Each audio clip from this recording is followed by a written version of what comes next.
आने वाले समय में सरकार कैसे चलाएंगे ये भी देखना होगा, क्योंकि जब वो सीएम ऑफिस नहीं जाएंगे और फाइलों पर दस्तखत नहीं करेंगे।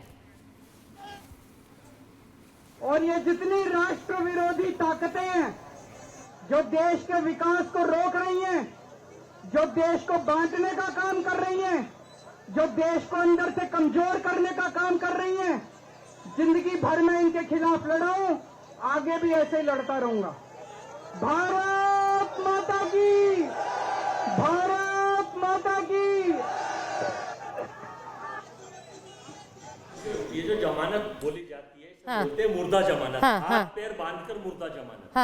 इसका क्या मतलब हुआ? मतलब ऐसा होता है, हाथ पैर बांध दिया आपने, कंडीशन देखें जो 5 कंडीशन, साइन नहीं करेंगे, मतलब ये गलत है, आप काम नहीं करेंगे। नहीं, इससे अच्छा तो केजरीवाल जी जेल में रहते तो जनता को सहानुभूति उससे अच्छी मिलती। अब वो तो चूंकि आ गए हैं। नहीं, आप गठबंधन में है कि नहीं है, पहले ये बता दीजिए, मुझे समझ नहीं आ रहा है। मुझे समझ नहीं आ रहा अजय जी। इंडिया गठबंधन में है।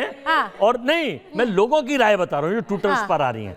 हम गठबंधन में हैं, हमें कोई दिक्कत नहीं है हरियाणा में। हमारी तो कोशिश थी आखिर तक के आपसे साथ सेटलमेंट होके कोई चीजें बने, आपस में कोई सिस्टम बन जाए। लेकिन जब देश की सरकार और ईडी और सीबीआई का डर होता है।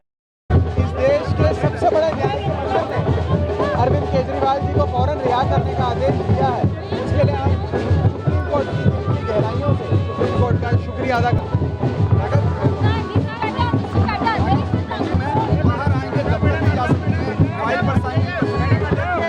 हालत खिसियानी, दिल्ली, खंबा नोचे वाली हो गई है। उन्हें हर चीज में कोई ना कोई राजनीतिक उल्सट ढूंढ के बयानबाजी करनी है। बीजेपी को ध्यान देना चाहिए आज सुप्रीम कोर्ट का जो निर्णय आया है और जांच एजेंसियों की निष्पक्षता को लेकर जो सवाल खड़ा किया गया, उस विषय पे भाजपा को ध्यान देना चाहिए, ना कि उनके राजनीतिक बयान देना चाहिए। बाकी बात सुनने नहीं। तो यहाँ पर जो तस्वीरें अरविंद केजरीवाल की आ रही हैं अजय जी, हम थोड़ी देर पहले यही बात कर रहे थे कि अजय जी समझ नहीं आ रहा है कि आप गठबंधन में है कि नहीं है, क्योंकि आपको अरविंद केजरीवाल का बेल पर बाहर आना कुछ रास नहीं आ रहा है। मेरी बात ही नहीं समझ रही।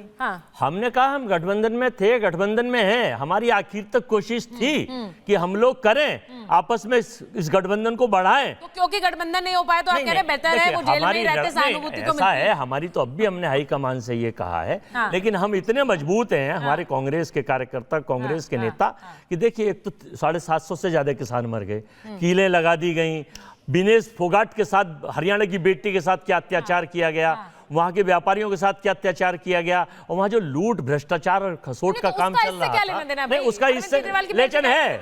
आप हरियाणा इलेक्शन पे पूछ रही है ना, आप हरियाणा इलेक्शन पे पूछ रही हैं। नहीं, मैं तो आपके रुख के बारे में पूछ रही हूँ कि कांग्रेस पार्टी का रुख कुछ ऐसा है। मैं बता रहा हूँ रुख क्या है। स्वागत नहीं है, गठबंधन चाहिए था, गठबंधन चाहिए था, लेकिन लाल जी आए हैं, एक लाइन में बताता हूँ, एक लाइन लाल जी आए हैं, बधाई है। कांग्रेस देखिए, मुर्गे का 3 टांग कभी देखा आपने, सुना है? 2 ही टांग होता है ना, लेकिन 3 टांग भी होता है, काल्पनिक टांग होता है।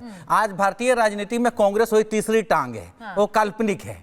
ठीक है, अब वो काल्पनिक जो टांग है, आप दोनों की बातों पर सबसे ज्यादा मजा भाटी जी ले रहे हैं, क्योंकि भाटी जी आप भी सोच रहे होंगे कौन सा गठबंधन है भाई, हम किस साइड है, इनकी साइड है, उनकी साइड है। मैं बता रहा हूँ। देखिए आज अजय भाई गलत रास्ते पे जा रहे हैं। कांग्रेस यदि विरोध कर रही है, यदि कह रही है कि केजरीवाल को जेल में ही रहना चाहिए, तो मैं कह रहा हूँ मैंने तो विरोध नहीं करा। ये धर्म और अधर्म की लड़ाई है, और ये धर्म और अधर्म की लड़ाई के बीच में गठबंधन है। गठबंधन का निर्माण ये कहा है करने के लिए हुआ था। भारतीय जनता पार्टी के खिलाफ लड़ाई, इस तरह की कंडीशनल बेल से हाथ पैर बांध कर जमानत देना और उसका ईडी और सीबीआई से डरना, इससे अच्छा तो जेल में ही रहना है। भाटी जी, इससे अच्छा तो जेल में ही रहते हैं। ये कांग्रेस के बोल हैं, आपके नेता कह रहे हैं वाह सत्य की जीत, स्वागत है, आप आइए, वो कह रहे हैं जेल में ही रहते। जी कुछ भी कहें और अजय भाई कुछ भी कहें, ये बेल बहुत महत्वपूर्ण है। सुप्रीम कोर्ट का जजमेंट आज का बहुत महत्वपूर्ण है, और उनकी टिप्पणी भी बहुत महत्वपूर्ण है। ये महत्वपूर्ण इस मायने में है कि देश के लोगों में, खासतौर से राजनीतिक कार्यकर्ताओं में एक उम्मीद जगी है कि मोदी जी कितना ही प्रयास करें तानाशाही का, लेकिन देश में लोकतंत्र जिंदा है, देश में कानून का राज जिंदा है। अदालतों में निष्पक्ष निर्णय होते हैं, अदालतों में सुनवाई होती है। अदालतों में दूसरी बात, मैं एक छोटा जवाब, दूसरी बात, एक चीज पूछ दूं आपसे, कल पूरे देश में ये डिबेट हो रही थी कि अदालतों पे क्या प्रश्न चिन्ह लग जाए, क्योंकि मोदी जी ने आरती कर दी थी सीजीआई के साथ, तो कल कल सर्वोच्च अदालत पर सवाल उठ गए थे। आज सर्वोच्च अदालत फिर से संविधान बचाने वाली संस्था हो गई है। ये मापदंड बदलते रहते हैं सर। नहीं, बिल्कुल नहीं बदलते। अगर हम निर्वाचन आयोग के किसी अधिकारी पर पक्षपात का आरोप लगाते हैं तो पूरी निर्वाचन प्रक्रिया को खारिज करना नहीं होता है। वो देश के लोकतंत्र को खारिज करना नहीं होता है। लोकतंत्र और न्याय इस तरह खत्म नहीं होते हैं। सदियों से हमारे देश में है, जो हमारी रगों में, हमारे ब्लड में है, उसे कोई तानाशाह आ जाए 2, 4, 10 साल में खत्म नहीं कर सकता। तो देश में लोकतंत्र भी है और देश में न्याय की व्यवस्था भी है। लेकिन सबसे महत्वपूर्ण बात जो न्यायालय के एक जज ने टिप्पणी की है कि सीबीआई ने जानबूझ के उन्हें जेल के अंदर रखने के लिए, और सीबीआई आज भी पिंजरे में बंद तोता है। इन बातों पर भारतीय जनता पार्टी के लोग जवाब नहीं दे पाएंगे। ठीक है, ये कुछ भी जवाब दे पाएंगे कि नहीं? सिद्धार्थ जी, एक आदमी के मन में सवाल उठेगा। मेरी एक चीज को लेकर के आपत्ति है। बोलिए प्लीज। हमारे देश की अदालतों पर, हमारी देश की न्याय प्रक्रिया पर उसकी निष्पक्षता का प्रमाण तभी क्यों आता है जब कोई भ्रष्टाचार में आरोपी को बेल मिलती है। 177 दिन से जेल में थे, एक मंत्री आज भी जेल में है, उप मुख्यमंत्री लंबा समय जेल में रह करके आए, तब हमारे देश की अदालतें निष्पक्ष नहीं थी। आज बिना मेरिट के टिप्पणी हुए, बिना उनको आरोप मुक्त किए, बिना ये कहे कि उनकी कोई संलिप्तता में कमी हुई है या कोर्ट को कोई मेरिट में कमी दिखती है, मात्र ये कह करके कि हाँ हमें पता है और भरोसा है कि ये व्यक्ति देश छोड़ करके भागेगा नहीं, न्यायिक प्रक्रिया के साथ रहेगा, उनको बेल दे दी तो हमारे देश के कोर्ट निष्पक्ष हो गए। ये बहुत अच्छी बात है। फिर तो इतनी कन्वीनियंस की पॉलिटिक्स हम करने लगे और आरोप, भ्रष्टाचार जैसे संगीन आरोप में जो नेता अंदर गए हैं उनके साथ हम खड़े होने लग जाएं और निष्पक्षता कोर्ट की उस आधार पे तय करने लग जाएं। इससे दुर्भाग्यपूर्ण देश की राजनीति के लिए कुछ नहीं हो सकता। मैं यही बात, अगर किसी पे आरोप है तो जब तक वो आरोप मुक्त नहीं होता, नैतिक जिम्मेदारी भी कुछ होनी चाहिए। नैतिक सब कुछ खत्म कर दीजिए, ना रिजाइन होगा ना कुछ और, सब नैतिक मूल्य तो घर गए। और अगर कोर्ट भी कुछ बोलेगा, जब तक हमारे खिलाफ बोलेगा तब तक बहुत खराब। जैसे ही बेल दे दी 10 लाख के उसमें, ये मैंने देखा नहीं, ये सवाल उठता है। भाटी जी बहुत हल्के में भाटी जी सवाल ये उठता है, एक मिनट मिश्रा जी, मैं जरा भाटी जी, छत्तीसगढ़ के मुख्यमंत्री की नैतिक जिम्मेदारी कहां चली गई? मिश्रा जी एक सेकंड लगा था। भाटी जी ने जमानत और कोर्ट की बात आती है, वकीलों की बात होती है। सवाल यही बात है जो बात सिद्धार्थ जी ने कही कि अगर आपके हित में है तो सरकार भी अच्छी है, संविधान भी अच्छे ढंग से चल रहा है, लोकतंत्र पे खतरा नहीं है, अदालतें भी ठीक काम कर रही हैं। कल कितना बवाल हुआ था एक फोटो पर, सीजीआई के साथ आरती करने पर, आप बता दीजिए। और आज कोर्ट ने बेल दे दी है तो कोर्ट संविधान का रक्षक है। भाटी जी बोल रहे हैं। विषय इतना हल्का नहीं है जितना सिद्धार्थ जी ले रहे हैं। मैं गंभीर बता रहा हूं, मैंने हल्का नहीं बोला, बहुत गंभीर है। हमारा संविधान शक्तियों का बंटवारा करता है, विधायिका कानून बनाती है, कार्यपालिका उनके अनुसार काम करती है, न्यायपालिका ये देखती है कि जैसा कानून है उसके अनुसार काम हो रहा है या नहीं। जो कार्यपालिका है वो अरविंद केजरीवाल को जेल के अंदर रखना चाह रही थी, षड्यंत्र कर रही थी, जानबूझ कर रखना चाह रही, दुरुपयोग, अपनी शक्तियों का दुरुपयोग कर रही थी। न्यायपालिका का डंडा एक न्याय है। न्यायपालिका ने अगर ये कहा कि सीबीआई गलत कर रही थी और उन्हें बेल दी है, वो बाहर आए हैं, तो ये न्याय की जीत है, विपक्ष की जीत या हमारी जीत, या हम इसलिए खुश नहीं हैं। हम इसलिए खुश हैं कि लोकतंत्र की और न्याय की जीत है। न्यायपालिका ने सही निर्णय दिया।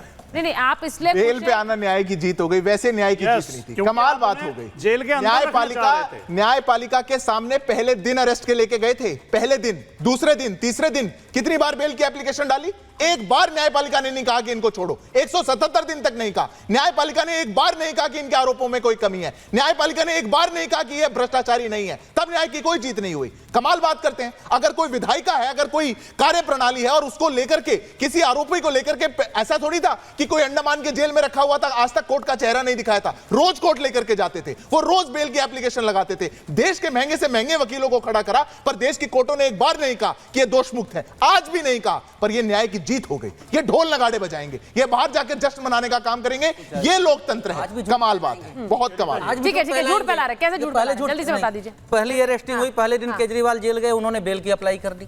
दूसरी बार उनको 14 बार पेश किया गया, उन्होंने बेल अप्लाई कर दी। क्या झूठ बोलते हैं आप लोग? मैं कह रहा हूं कि काफी दिनों तक तो उन्होंने बेल अप्लाई नहीं किया। पहली बात सुन लीजिए पहले, उसके बाद मैं बात करता हूं। मैं उस सवाल को छोड़ दीजिए। आपने कल तक ये कहा था कि कोर्ट आखिर बेल क्यों नहीं दे रहा है, यदि कुछ है तभी तो बेल नहीं हो रहा है। आज मानिए कि वो केस में कुछ भी नहीं था, उनको जबरदस्ती तानाशाही के बल पे रखा गया जेल में। आपका सवाल था, आप ही आपका जवाब मिल रहा है आज, और कोर्ट की तरफ से मिला। दूसरी तरफ आप जो कह रहे हैं सुप्रीम कोर्ट का ये कह देना, वो जो मैं दो कमेंट हुआ, जब बार बार मैं कह रहा हूं सुप्रीम कोर्ट का अरेस्टिंग को लेकर, और सीबीआई के ऊपर जो कोर्ट ने कहा उसे आप हल्के में ले रहे हैं क्या? आपकी तानाशाही साफ साफ दिख रही है। यदि आप सुप्रीम कोर्ट को मानते हैं, आज तो तानाशाही का दिन नहीं है, आज तो संविधान का दिन है मिश्रा जी, आज तो संविधान का दिन है, क्योंकि अरविंद केजरीवाल बाहर आ गए। जो तस्वीरें हम दिखा रहे हैं आपको, थोड़ी देर में वो संबोधित भी करेंगे ऐसा कहा जा रहा है, और पार्टी बैठक भी लेंगे ये भी बताया जा रहा है। लेकिन इससे ताकत किसकी बढ़ने वाली है, क्योंकि एक दो फाड़ भी नजर आ रही है गठबंधन के अंदर, वो भी आप देख रहे हैं। मेरे पास महाभारत में तय समय। बहुत बहुत धन्यवाद।